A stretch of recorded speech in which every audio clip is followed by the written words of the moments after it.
Welcome to the Martin Bailey Photography Podcast. It's January 26, 2022, and this is episode 767. I've recently been using a few techniques to prepare specimens to take microphotographs of, and have just added the word Microtome to my micrography glossary at martinbaileyphotography.com. So I figured I'd share some of this information with you today via the podcast.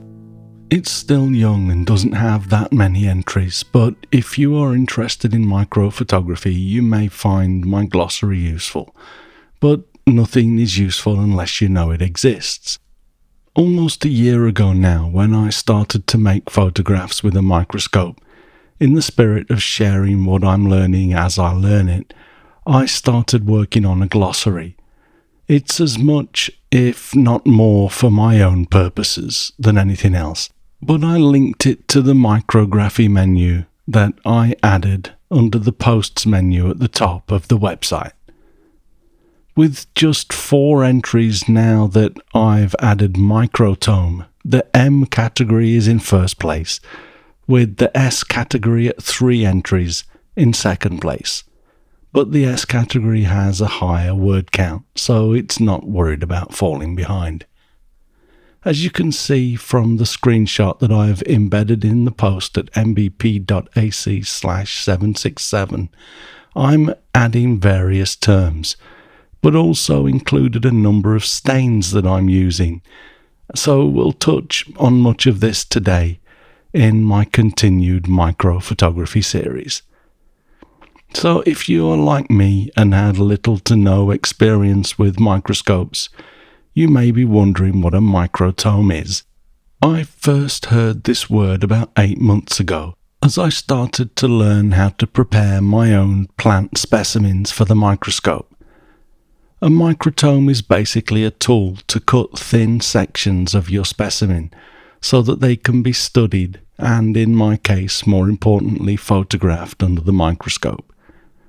Anything opaque that is much thicker than a few thousandths of a millimetre basically prevents any light from passing through it, which can make it difficult to see and photograph the specimen with a light field microscope. You can use dark field, as I've mentioned before, where you block out the light from directly below the specimen and allow light to spill onto it from the sides. But in light field microscopy, you need a certain amount of light to pass through your specimen. For quite a while, I was using a makeshift microtome, which was essentially just 2 halves of an old-fashioned razor blade.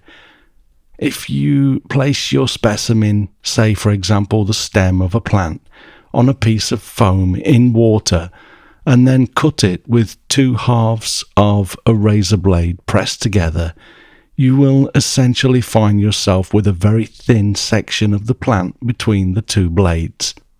Without the water to lubricate the cut and support the thin slice, it will often just break up as you remove it from the razor blade. So the water is important. I didn't document the broken razor process in photographs, so I have nothing to share, but I was relatively successful creating sections of plants using this method. Here's a photograph of a section of an azalea stem that I cut from the bush at the foot of my apartment steps. As you can see, the light is passing through parts of the section quite nicely because it's thin enough to cut many of the cells and fibres across their width, allowing light to pass through. But also, although this could be thinner, the material of the plant that is left is also allowing some light through in most areas. I also like how many of the microscopic hairs have been left along the edge of the plant here. The red colour in this specimen comes almost exclusively from the saffronin stain that I applied. I probably should dilute it more, but I really like the strong colours that I get when I simply place a drop of the stain on top of the section when it sits in probably an equal amount of water on my microscope slide. So it's about 1:1 water to safranin. I'm no chemist or biologist, but I read that the safranin binds to the acidic proteoglycans in tissue.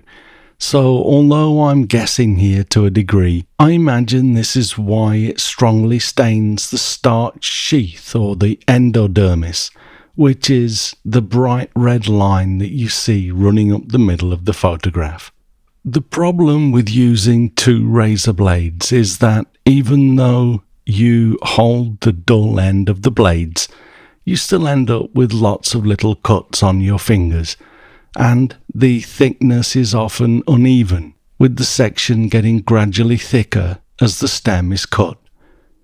In a bid to overcome this, I bought a hand microtome, which is the device you can see in this iPhone shot from last week, when I spent a few hours cutting and photographing the stem of one of our lunchtime strawberries. You can see the strawberry stem inside the foam dowel that I cut in half for a couple of centimetres, then cut out a bit of a groove that I placed the stem into, and then clamped the dowel into the microtome with the screw on its side. Then I wet the razor blade that you see in the foreground and run it along the glass surface of the microtome, cutting off a thin section of the stem. You then rotate the base of the microtome to move the specimen up slightly and cut another section. The more you rotate the base of the microtome, the thicker your sections become. The goal is to cut a very thin section, but it takes practice and I'm still getting the hang of it myself. Here you can see a petri dish with some water in it and some of the sections that I tried cutting from the strawberry stem. The one in the foreground was a little too thick, but the others were quite interesting to take a look at. Here also is a photo from a few months ago showing a number of slides of sections of a cucumber stem, which are the round sections, and there are also a number of sections of the skin of the cucumber a little further into the cucumber from the stem. I read that the best way to transport these sections from the water to the microscope is to use a fine-haired brush, but I haven't got one of those yet. So I have been improvising by using a tiny chemist spoon to scoop the sections out of the water, or sometimes I just use a drop of water from a pipette to wash the section off the razor blade, dropping it directly onto the slide, where I then apply a drop of stain. The amount of time that you need to stain a specimen varies from stain to stain. I've also stained a blood sample using Leishman's stain so that I could see my own blood cells, and that required quite accurate timing. Most of the time with these plant segments, I don't worry too much about the timing, and generally leave the stain on for anything from a few minutes to 10 to 15 minutes or so, as I continue to work getting more sections. I find that it's more important to keep the sections moist, so I don't allow them to dry up on the slide. I either leave them in the water in the petri dish until I'm ready to stain them, or I drop the section straight onto a slide and apply a drop of stain straight away. After leaving the stain on the specimen for a while, I generally just drop some purified water onto it a number of times until the water starts to look clear. In the above photograph, there was still quite a lot of stain around some of the sections, but I'm now trying to wash more of it away. After placing a few drops of water on the slide, I use some lens cleaning paper to draw away the water. I then place a drop of gum media onto the specimen if I want to create a permanent slide, or glycerine for semi-permanent slides. Although I have found that with plant sections, gum media works a little better as it doesn't dry up the specimen as it hardens. I also have some Canada balsam, but I haven't given that a try yet. You can see that I have used various colour stains, which I'd also like to talk about a little. As I experiment with microphotography and the various sciences that it enables me to dabble in, I'm finding it fascinating to try various stains to see how they interact with the specimens I'm photographing. The saffronin that I used on the azalea stem is beautiful, but we generally don't associate plant stems with the colour red. So I also sometimes use a light green stain, as I did for some of the cucumber stem shots, such as this one, showing 3 of the vascular bundles at 100 times life-size magnification. Here, for example, I used a Janus green stain, which is actually more blue than green, but you can see how it reacted differently to the outer skin or the epidermis of the cucumber, staining the cells there blue, while leaving the cells in the periderm mostly clear, and making the chloroplasts clearly visible. To me, this is completely fascinating to be able to experiment like this, and see things that I would never have dreamt I'd be able to see with a $300 microscope, although granted it does have upgraded objectives. I also selected a more appropriate colour stain for this next image. This shows the protoxylem vessels near the stem of a carrot stained with eosin Y, which is an orange-pink coloured stain, and I thought that that would look much more natural for a carrot. Again, it's fascinating that we can see what are essentially the veins of the carrot stems as they enter the carrot. In some ways, it's pure luck that I got a section right at this point, but as we know, we make our own luck. Just doing this stuff and making many different slides to look at helps me to find things that I didn't even know I was going to stumble across. I also used the orange-pink coloured eosin Y stain for this section of a ginkgo leaf that I picked up during a walk in the city a few weeks ago. This was stained and placed between 2 polarizing filters to bring out the almost jewel-like colour that I really like. Although most of the time I find myself attracted to the higher magnification portions of these sections, for this shot I actually did 4 overlapping 20-frame stacks and then stitched them together using the new stitching feature in Capture One Pro version 22, which I'm really enjoying. That gave me a 100 megapixel photograph of something barely 2 millimeters in diameter. It doesn't get much geekier than this. To bring the staining conversation full circle and show one last stain, here we're back to the azalea stem that I started off with, but this time instead of saffronin I used methylene blue stain. Again, I probably should have diluted it a little more, but I really like the strong blue that this stain provides, and I love that I can take the same specimen and make so many variations.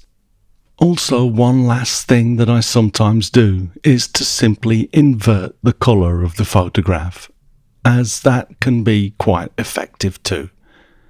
Here is a before and after screenshot of a photo of the azalea stem with a light staining using acetocarmine, but because it was relatively uneventful, I inverted the colour completely in Capture One Pro by taking the black point and white point on the Levels tool and moving them to the opposite positions. This is a quick and easy way to invert the colour using the RGB levels. Then, essentially with a colour negative, I flipped it into black and white. I've embedded a screenshot of the levels into the screenshot of the before and after so that you can see what I did. Okay, so we'll wrap it up there for this week. I know this sort of photography isn't everyone's cup of tea, but it's keeping me sane as the pandemic keeps me indoors, and I've actually developed a passion for this work that I didn't expect when I started it. So I hope you'll bear with me as I occasionally jump down this microphotography rabbit hole. And before we finish, I'd like to say a huge thank you to our new Patreon supporters, Joseph and Trevor. Thank you to all of the patrons that are helping to keep the wheels on the MVP wagon. Thank you very much for listening today as well. If you enjoy this podcast, please consider supporting us on Patreon, which comes with a variety of tiers of benefits depending on your contribution, although all tiers provide access to the full blog posts for more than 760 episodes, as well as access to the MVP community. For further details, check out our Patreon page at mbp.ac/Patreon. You can find me on Instagram, Facebook, Twitter and LinkedIn, and links to everything that I'm up to are at martinbaileyphotography.com, so do drop by and take a look. I'll be back next week with another episode, but in the meantime, you take care and have a great week, whatever you're doing. Bye bye.